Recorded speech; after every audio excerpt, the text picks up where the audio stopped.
Everyone. I hope you are doing well. I'm praying that your families are staying safe and healthy and peaceful, and that you have gotten to keep working on your work and enjoy some time with your family. Today, before we read Charlotte's Web, I have our special guest Wilbur back again, and he's going to help us. We're going to take some rainbow breaths, and he's going to do them with us. So make sure you have space. You don't want to accidentally knock into somebody while we take our rainbow breaths. You're going to stretch your arms out wide and then inhale slowly. Exhale. His rainbow's a little smaller since his arms are short. Inhale.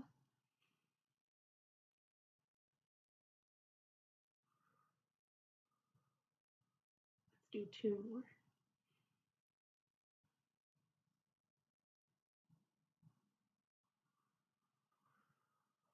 Stretch nice and big.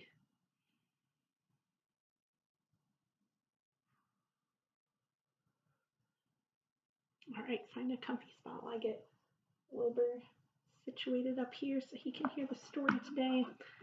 Now, chapter 7, the title is Bad News. Sorry, Wilbur, I think some bad news is coming for you today. But we still have a lot of story left, so we know that something will happen that is good too. So chapter 7 is called Bad News. Wilbur liked Charlotte better and better each day. Her campaign against insects seemed sensible and useful. Hardly anybody around the farm had a good word to say for a fly. Flies spent their time pestering others. The cows hated them, the horses detested them, the sheep loathed them. Mr. and Mrs. Zuckerman were always complaining about them and putting up screens. Wilbur admired the way Charlotte managed. He was particularly glad that she always put her victim to sleep before eating it. "It's real thoughtful of you to do that, Charlotte," he said. "Yes," she replied in her sweet, musical voice. "I always give them an anesthetic so they won't feel the pain. It's a little service I throw in." As the days went by, Wilbur grew and grew. He ate 3 big meals a day. He spent long hours lying on his side, half asleep, dreaming pleasant dreams.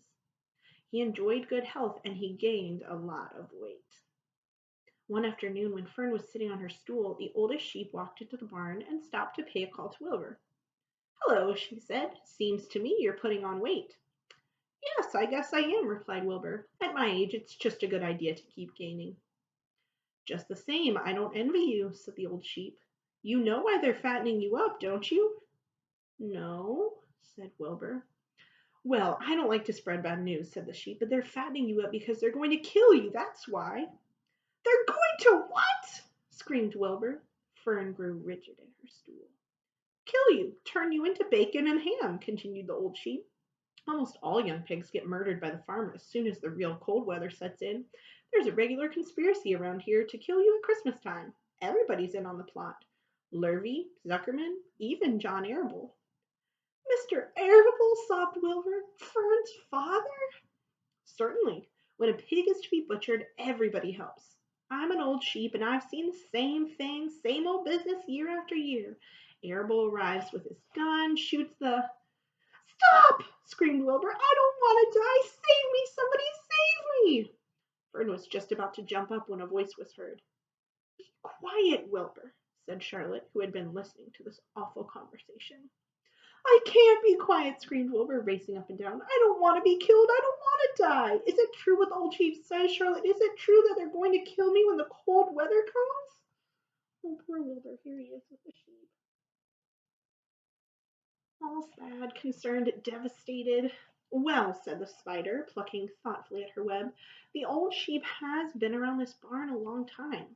She has seen many a spring pig come and go. If she says they plan to kill you, I'm sure it's true. It's also the dirtiest trick I ever heard of. What people don't think of." Wilbur burst into tears.